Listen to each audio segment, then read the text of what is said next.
Hola a todos, soy el profesor David Villar y en esta presentación les voy a hablar sobre el tema de residuos medicamentos veterinarios en leche y en general vamos también a hablar en todos los productos de origen animal, que como verán es un tema pues que trasciende a todos los ámbitos del mundo agropecuario. No solo afecta a las compañías farmacéuticas que elaboran y comercializan medicamentos, sino a los veterinarios que los prescriben y tienen que administrar,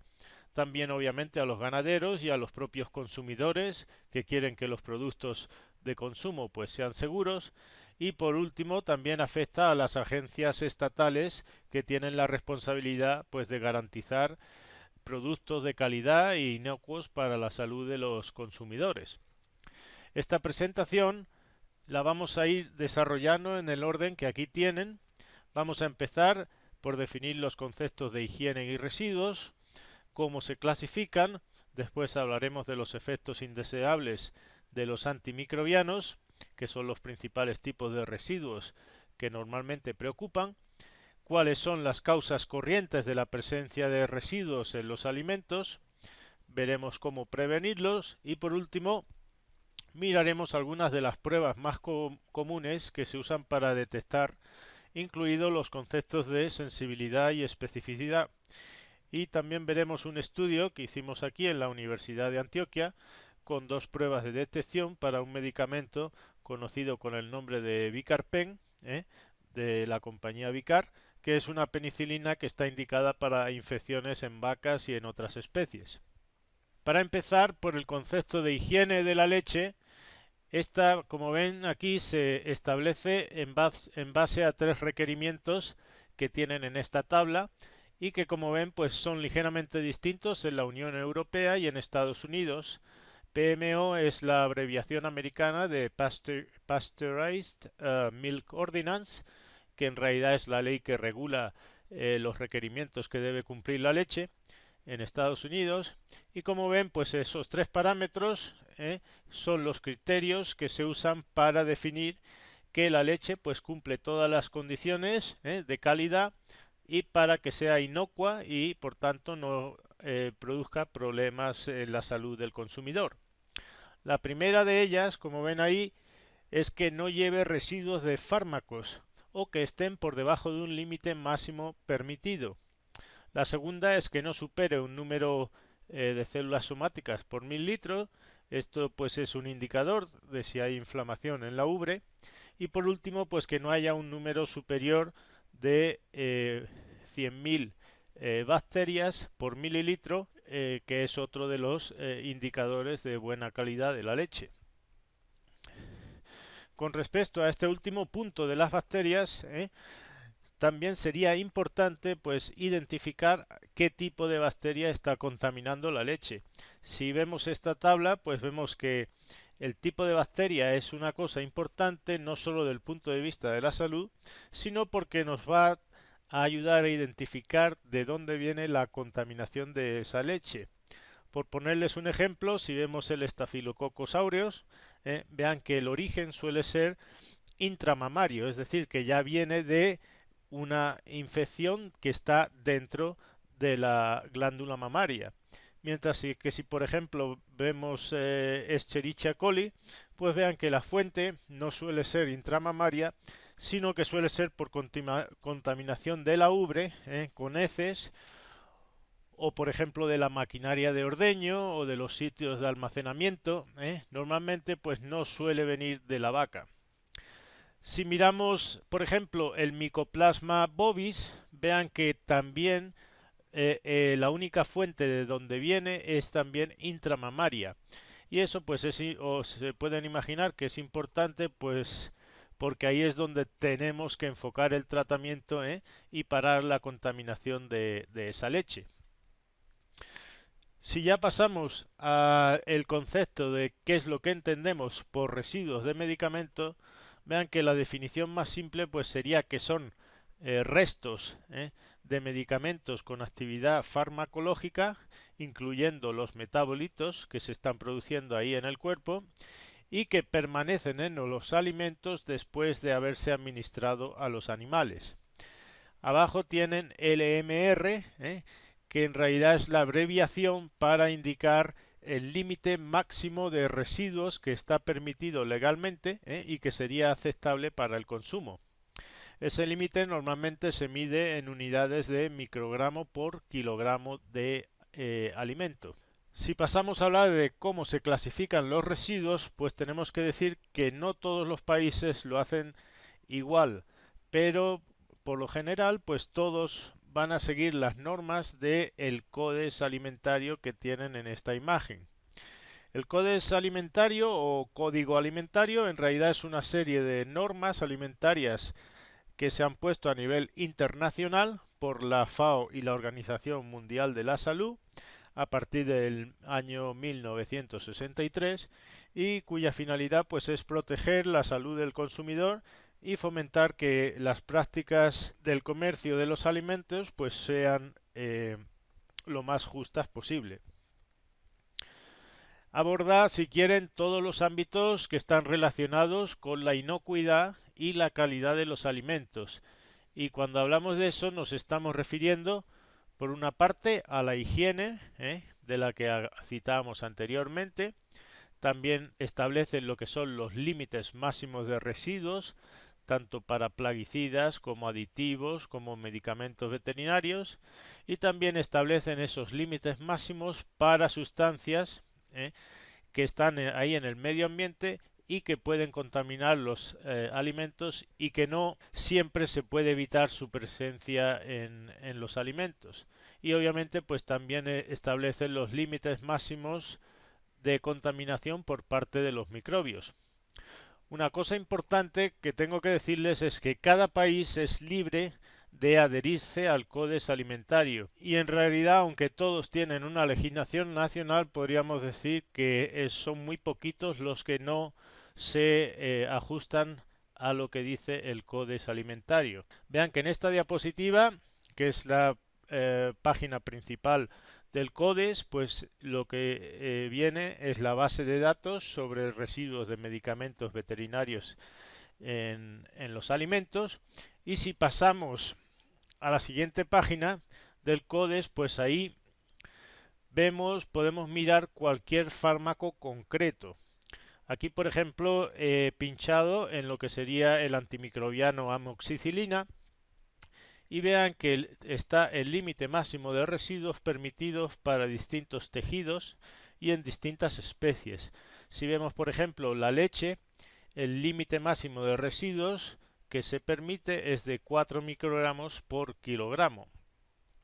Esos límites obviamente pues los establecen comités de expertos de la FAO y de la OMS, de la Organización Mundial de la Salud, y si bien pues no vamos a entrar en detalle en cómo determinan esos límites, sí son necesarios a la hora de calcular los tiempos de espera después de una administración de un medicamento que habría que respetar para que el fármaco pues se elimine de ese animal y las concentraciones en los tejidos pues estén por debajo de esos límites. Esos tiempos de espera, como veremos por ley, deben estar incluidos en los insertos de cualquier medicamento que esté siendo registrado para uso comercial en animales de abasto. Si miramos la página de clasificación de los residuos que tienen aquí, pues verán que hay medicamentos que están completamente prohibido su uso en animales de abasto. Y obviamente pues si se detectan independientemente del nivel, pues sería una violación de la ley. Si miramos por ejemplo la normativa europea, que es básicamente la misma que establece el Códex, pues vean que aquí tenemos un grupo de medicamentos que están en la categoría A y que están completamente prohibidos su uso en animales de abasto. Ahí se incluyen prácticamente todos los fármacos que tienen efectos anabólicos, como son los antitiroideos, las hormonas esteroidales, los beta agonistas, como por ejemplo la terbutalina, y después pues están los que están incluidos en el grupo B, que son en realidad la mayoría de los fármacos veterinarios y también contaminantes ambientales, y para esto pues sí se establecen límites máximos de residuos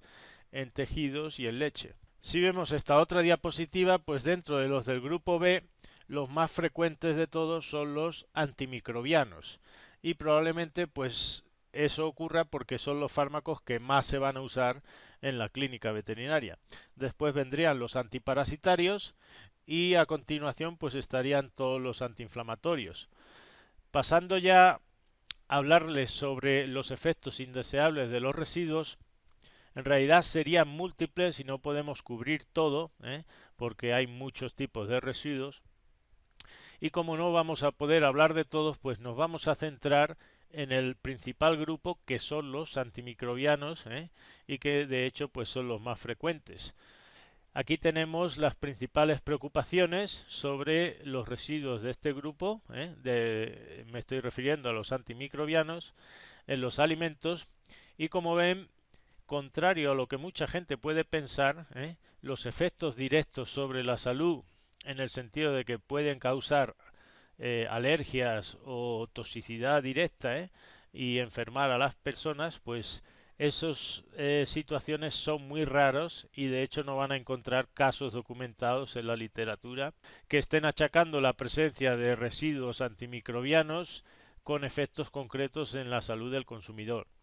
Como ven en esta diapositiva, la principal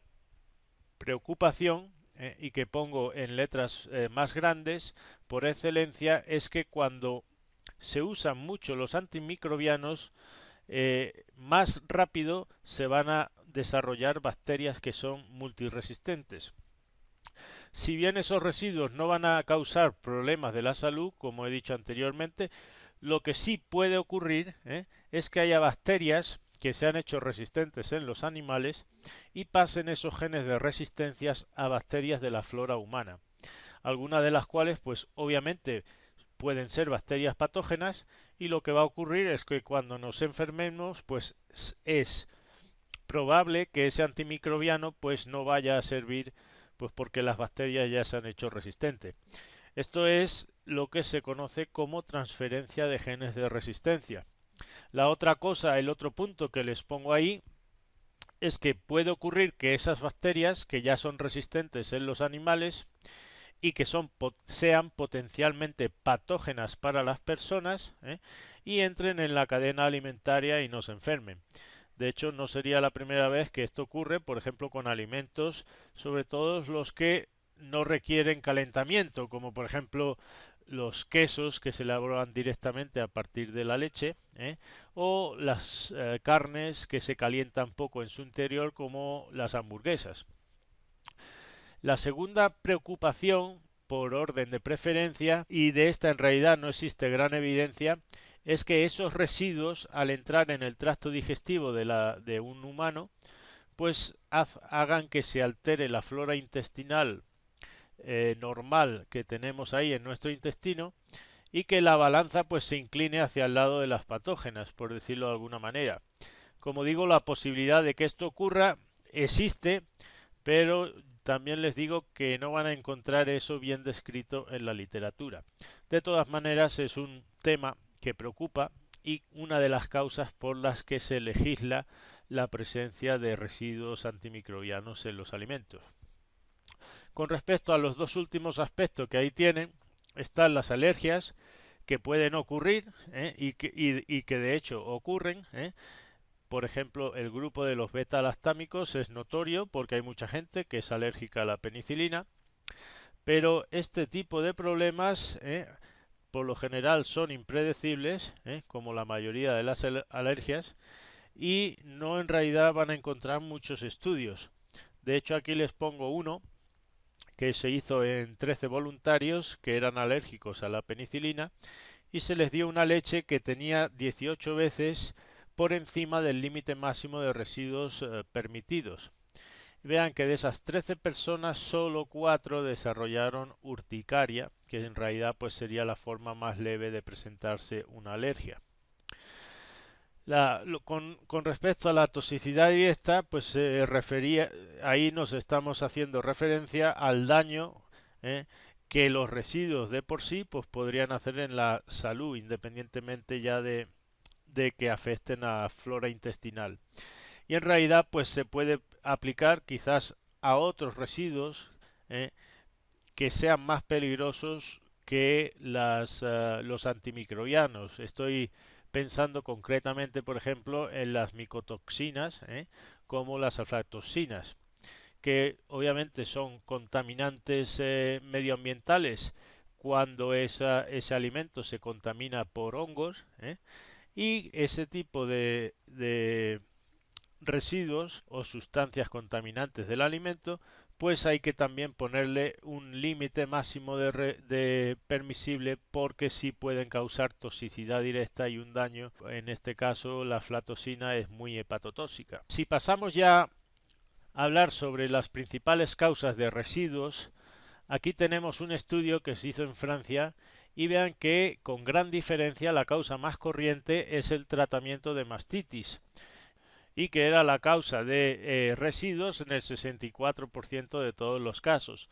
Por eso, pues es tan importante respetar el tiempo de retiro de la leche cuando vayamos a tratar una mastitis, porque esos antimicrobianos van a estar pasando a la leche, tanto si el tratamiento lo hacemos por una vía parenteral como si es intramamaria,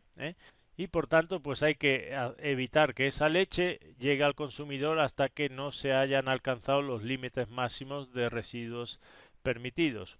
Como ven, la segunda causa, con el 24% de los casos, es no respetar el tiempo de retiro de la leche después de haber hecho un tratamiento de secado. Por lo general, la ley, o al menos en la Unión Europea, dice que después del parto, pues la leche debe retirarse por 7 días para permitir que los tratamientos de secado que se hicieron normalmente 2 meses antes del parto, pues les dé tiempo a desaparecer totalmente de la glándula mamaria. Otra causa, quizás no tan importante para la leche porque están prohibidos en vacas de lactación, pero sí son importantes obviamente para residuos en carne,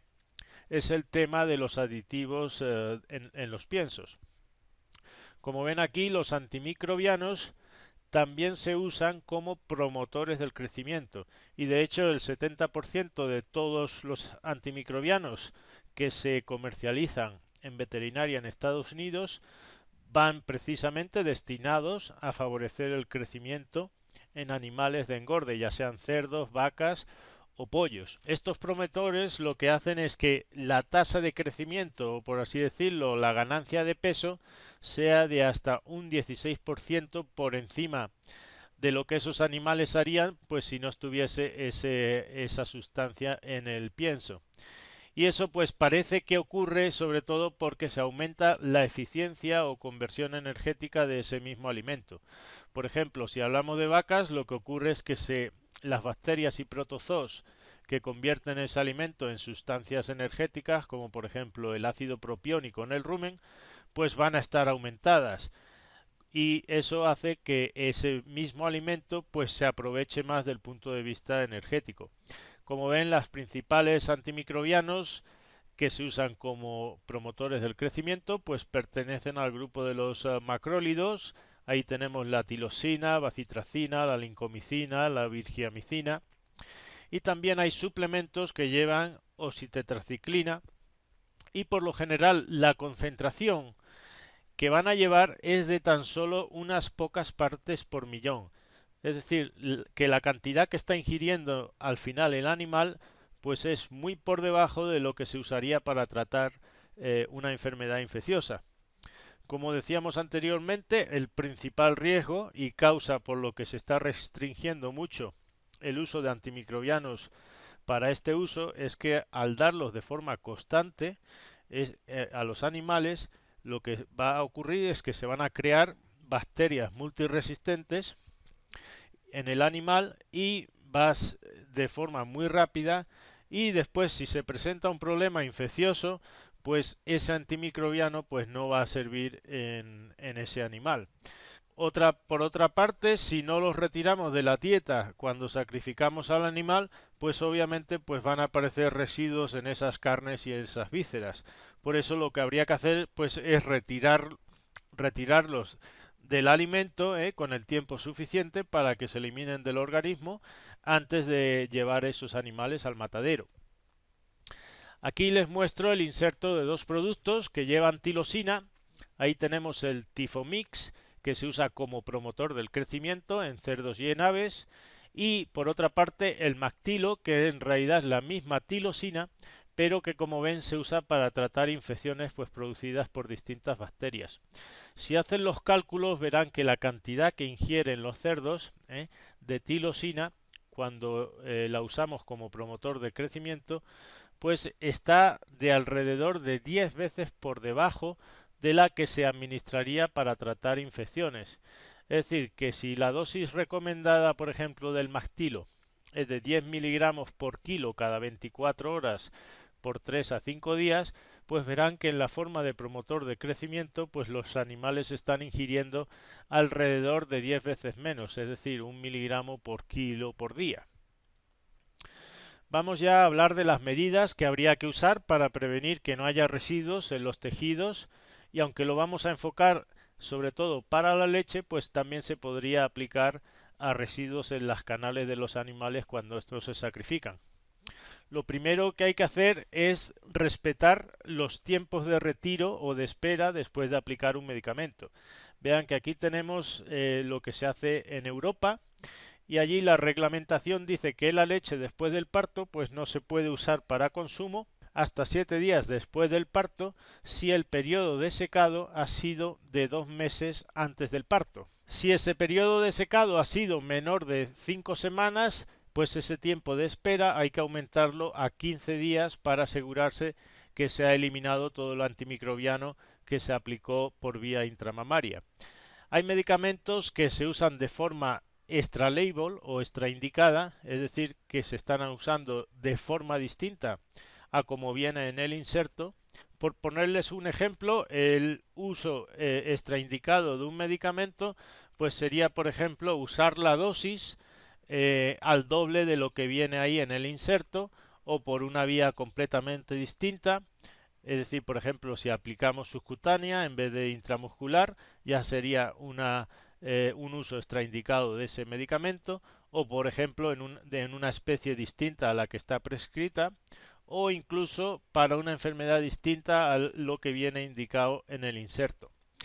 En estos casos pues se recomienda retirar la leche por un mínimo de 7 días, y estoy hablando en forma muy general, ya que lo ideal pues siempre sería mirar en la bibliografía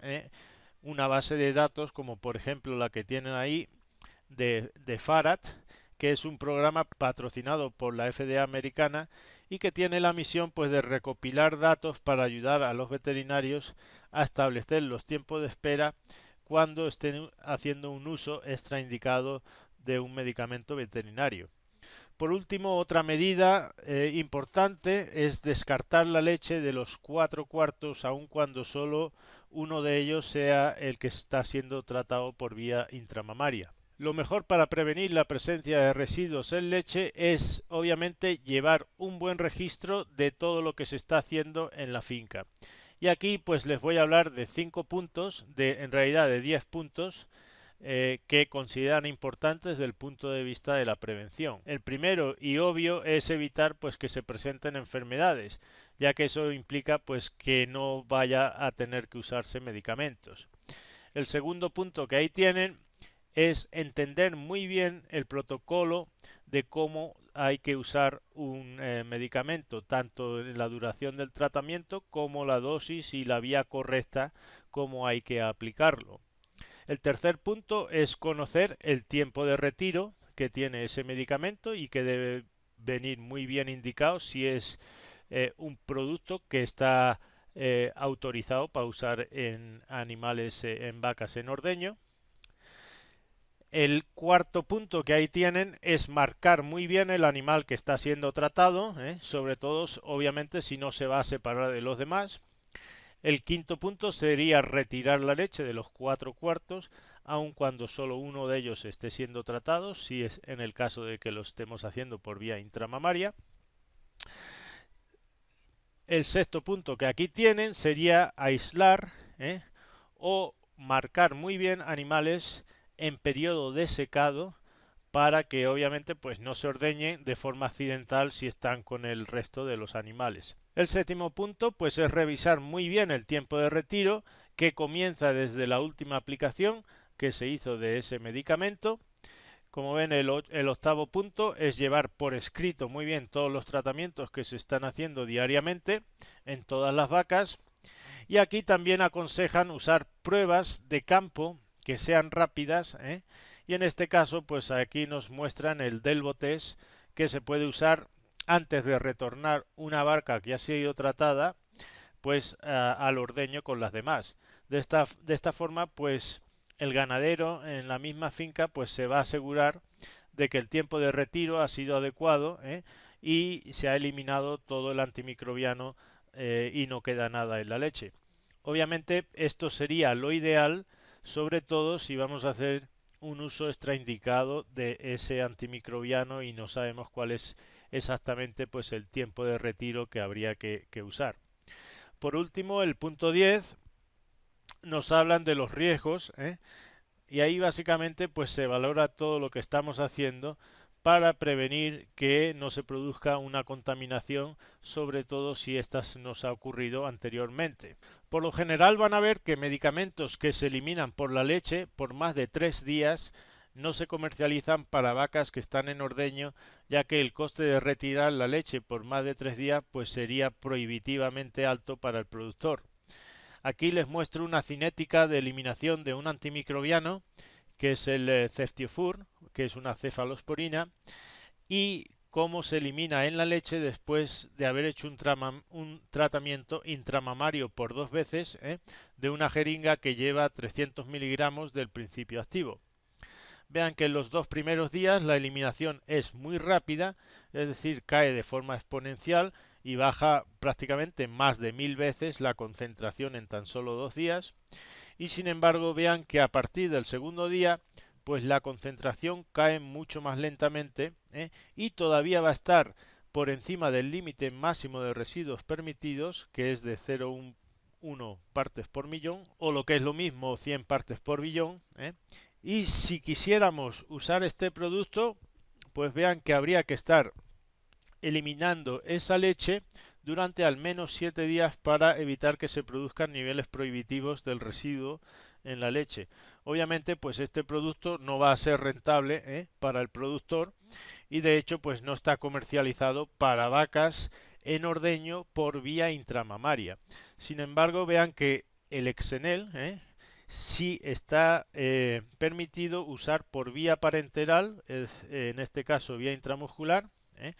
en vacas en ordeño, y se usa pues para tratar infecciones respiratorias, pododermatitis, metritis, y mientras no se use por la vía intramamaria pues no se va a eliminar suficientemente por la leche como para producir residuos prohibitivos. Entonces vean que en este caso sí podríamos usar el Exenel, por vía parenteral, pero si lo aplicásemos por una vía intramamaria, estaríamos haciendo lo que llamaríamos como una aplicación extraindicada de ese medicamento, y en este caso pues el tiempo de retiro que habría que hacer, que aplicar, sería de 7 días. Si pasamos ya a hablar de las pruebas de detección más corrientes para antimicrobianos, tenemos lo que serían los test microbiológicos y los rápidos, que en realidad pues son pruebas que todas ellas vienen en kits y que es algo que el ganadero pues podría hacer en la propia finca. Como ven, los test microbiológicos se demoran un poquito más, entre 2 y 3 horas, porque requiere que se produzca el crecimiento de una bacteria. Y como ejemplo pues tenemos el Delvo Test, que se basa en la inhibición del crecimiento del Bacillus stearothermophilus en un medio de cultivo. Este es quizás la prueba más usada a nivel mundial, y en Colombia es desde luego los que usan la mayoría de las empresas lácteas. Y podríamos decir que si bien son muy sensibles, son poco específicas, en el sentido de que van a detectar pues muchas familias de antimicrobianos, pero no nos dicen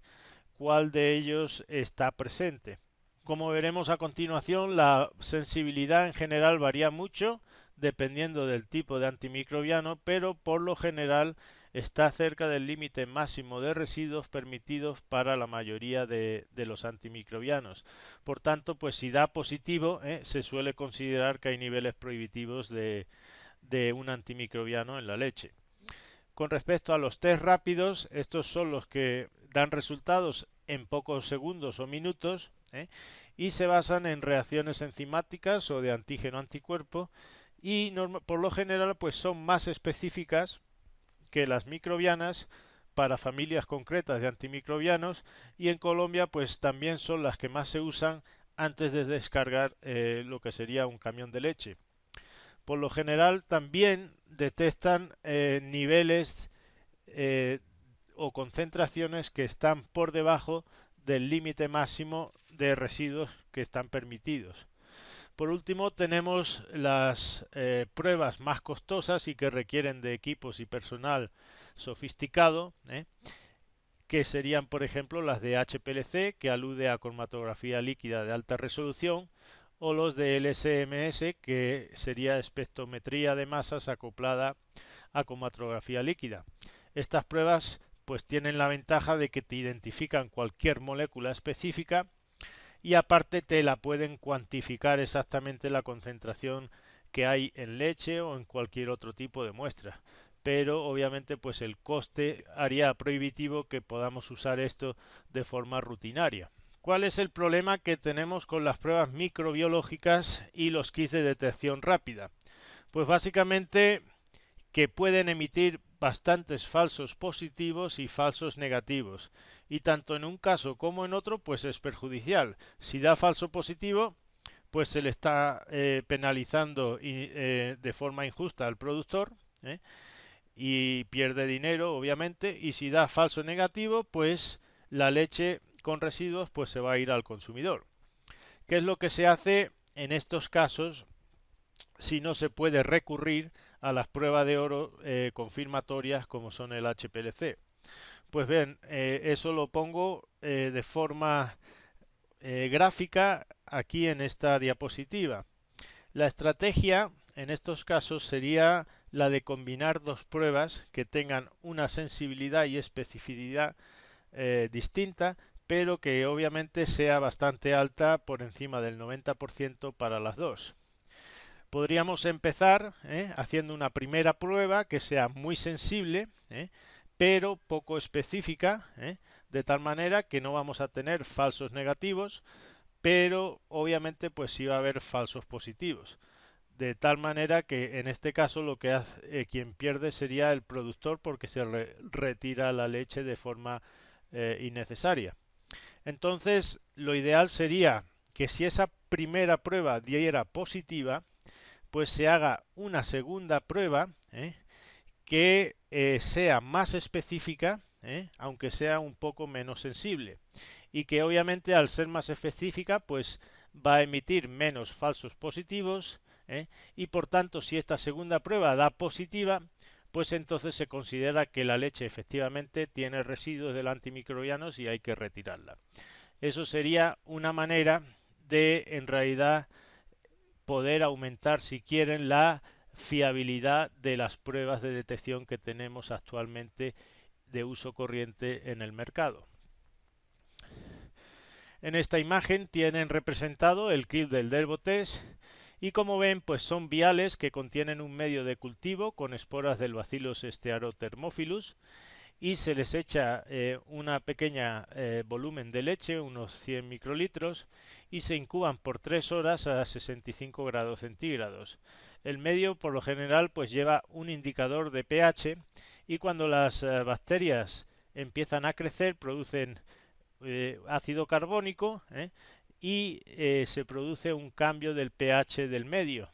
Entonces, pues esa actividad induce también un cambio del color de sustrato y se pasa de color púrpura a color amarillo. Obviamente, pues el resultado se considera negativo si ha habido cambio de color, porque eso indicaría que la bacteria pues ha crecido, y no hay inhibidores que detengan su crecimiento. Vean que existen muchos kits comerciales, tanto para las pruebas microbiológicas, aquí tienen el nombre de algunas de ellas y el productor, y también en la tabla 4 de abajo pues tienen una lista de las pruebas rápidas que, como ven, pues solo se demoran unos pocos minutos y por lo general son específicas para familias concretas de antimicrobianos. Ahí tienen, por ejemplo, los que detectan los beta-lactámicos, las tetraciclinas, las sulfonamidas, y como decía, pues se basan en reacciones enzimáticas o de antígeno-anticuerpo, y por lo general pues la lectura simplemente consiste en la aparición de una banda de color o un cambio de un color que ya está presente ahí en ese kit. En esta tabla se muestran los límites máximos de residuos permitidos para distintos tipos de antimicrobianos y cuál sería el límite de detección del Delvo test. Como ven, para la penicilina que se va a detectar niveles de 1 o 2 partes por billón, y eso pues está por debajo del límite máximo de residuos permitido, que es 4 partes por billón. Obviamente pues eso es perjudicial para el productor, porque la leche podría, por ejemplo, tener 3 partes por billón, y que sí estaría permitido, y sin embargo pues la prueba del Delvo test va a dar positiva. Como ven, por el número de, si hay 3 signos positivos, todos esos antimicrobianos van a ser detectados por debajo del límite máximo de residuos, excepto en este caso la tetraciclina, que tan solo tiene 2 signos positivos y que es detectada a niveles que están de 2 a 3 veces por encima del límite máximo de residuos. También es importante tener una idea de qué cantidad de penicilina, por ejemplo, o de otro antimicrobiano, sería suficiente para contaminar un tanque de, por ejemplo, 10.000 litros de leche, como tienen ahí en el camión de la izquierda, o un tanque de 20 o 30.000 litros de leche, como tienen ahí en la derecha. Vean que si se hacen los cálculos, por ejemplo, para la penicilina, que tiene un límite máximo de residuos permitido de 4 partes por billón, pues la cantidad necesaria para contaminar, por ejemplo, un tanque de 50.000 litros de leche sería de tan solo una jeringa de 200 miligramos, que es en realidad lo que se usa normalmente si la aplicamos por vía intramamaria. Por tanto, un solo cuarto que se ordeñe después de haber introducido una jeringa de 200 miligramos, pues prácticamente nos podría contaminar la leche de todo un camión de 50.000 litros de leche. Esto pues nos da una idea, al menos, de la importancia que tiene respetar los tiempos de retiro para que no se produzcan estas situaciones que nos podrían llevar a unas graves pérdidas económicas. Lo que hacen las grandes empresas, y que tienen muchas vacas, normalmente es comprar un pasteurizador de leche, y esa leche de descarte de las vacas que están siendo tratadas, lo que hacen es administrársela a los terneros para no tener que tirarla. Esto obviamente pues es mucho más económico, y la inversión inicial de comprar el pasteurizador pues rápidamente se rentabiliza si tenemos muchas vacas. En esta otra tabla se muestran cuáles son los límites máximos de residuos establecidos por el Codex Alimentario, por la Unión Europea y por la legislación americana. Y vean que se contrasta con la sensibilidad de distintos kits de detecciones de antimicrobianos. Vean que ahí muestran uno de inhibición microbiana, que es el Delvo test, y también muestran 5 pruebas de detección rápida. Esto pues puede ser muy interesante para un ganadero que quiera usar pues una prueba de campo, pues lo ideal sería que él use un kit que detecte obviamente el antimicrobiano que está usando, y que lo haga cerca del límite máximo de residuos permitido para ese antimicrobiano. En esta tabla pues aquí se muestran solo los límites, y las pruebas para el caso de los beta-lactámicos, que como ven incluyen todas las penicilinas y las cefalosporinas. Si pasamos a esta otra tabla, vean que tienen lo mismo para otras familias de antimicrobianos. Como ven, ahí están prácticamente representados todos los principales: las tetraciclinas, las sulfonamidas, los macrólidos, los aminoglucósidos, y por último en esta otra tabla tenemos las quinolonas y algunos otros antimicrobianos que no están incluidos en ninguna familia, como son por ejemplo el cloranfenicol, el ácido clavulámico, la bacitracina, la novobiacina y algunos otros más que ahí tienen. Por último les voy a mostrar un estudio que hicimos aquí en una finca lechera de Colanta, en Antioquia, y con un medicamento que ya usaban llamado Bicarpen. Este estudio pues se hizo en 39 vacas que estaban aisladas en un potrero que llaman de enfermería porque tenían pues problemas podales, respiratorios o problemas de mastitis. El tratamiento consistía en darles un frasco de Bicarpen al día por 4 días, que como ven contiene 8 millones de unidades internacionales de penicilina, y si consideramos el peso de los animales, pues eso corresponde a unos 21.000 unidades internacionales por kilo de peso vivo y día. Esto pues se aplicaba por vía intramuscular profunda. Ahí en el diagrama de abajo tienen el diseño experimental que se usó. Vean que está empezando el tratamiento que se hizo por 4 días. Al final del tratamiento los animales se mantuvieron ahí en ese potrero por otros 6 días, retirándoles la leche, y vean que el periodo de retiro del producto es de 3 días. Nosotros lo que hicimos es empezar a medir los residuos en todos los ordeños desde las 60 horas hasta las 144 horas desde el último tratamiento. Es decir, que lo hicimos por 4 días, empezando el día antes de que acabase el periodo de retiro, y continuamos por otros 3 días después de pasado el periodo de retiro. Vean que las pruebas que se hicieron pues fueron las del Delvo Test, con o sin precalentamiento de la leche, que hablaré un poquito a continuación, y hicimos otra prueba rápida y específica para la penicilina, que es el SNAP. Aquí tienen lo que dice el inserto de Bicarpen. Como ven, en la composición hay dos formas químicas de la penicilina. Tenemos la penicilina potásica y la penicilina procaínica, y aparte contiene estreptomicina, que es un aminoglucósido. Si se fijan, en el tiempo de retiro es de 3 días para la leche y de 30 días para el sacrificio después, obviamente, de la última aplicación del medicamento. El objetivo de que la penicilina vaya en dos formas químicas, una potásica y una procaínica, lo tienen ilustrado en este gráfico de aquí. Vean que cuando se administra por una vía intramuscular, la forma potásica, igual que la sódica que tienen en esta imagen, pues pasa muy rápidamente a la sangre, y de ahí pues se va a distribuir por todo el cuerpo, incluyendo pues la glándula mamaria. Por su parte, la penicilina procaínica no es soluble en agua hasta que no se parte el enlace entre la molécula de procaína y penicilina.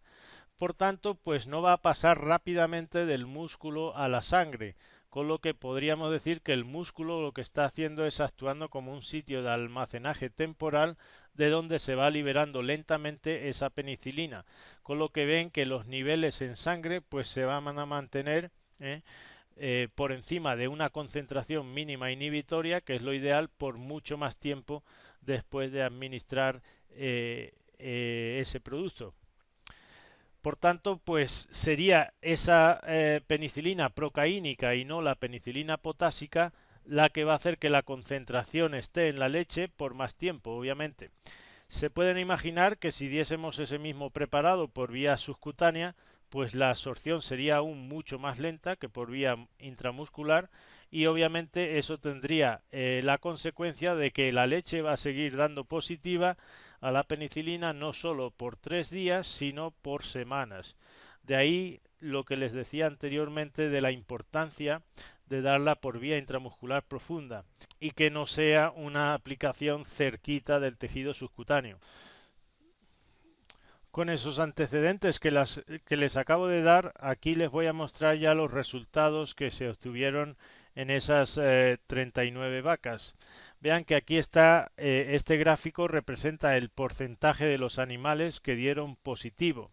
Y si ven, pues a las 84 horas, que sería un ordeño después de pasado el tiempo de retiro, pues la prueba del Delvo Test, que está en negro, dio positivo en muchas vacas. Sin embargo, cuando se calentaba la leche, esa positividad bajó del 17% al 7%, es decir, en tan solo 3 de 39 vacas. La otra prueba, que es más específica para la penicilina, dio positiva en 5,1%, es decir, en 2 de las 39 vacas,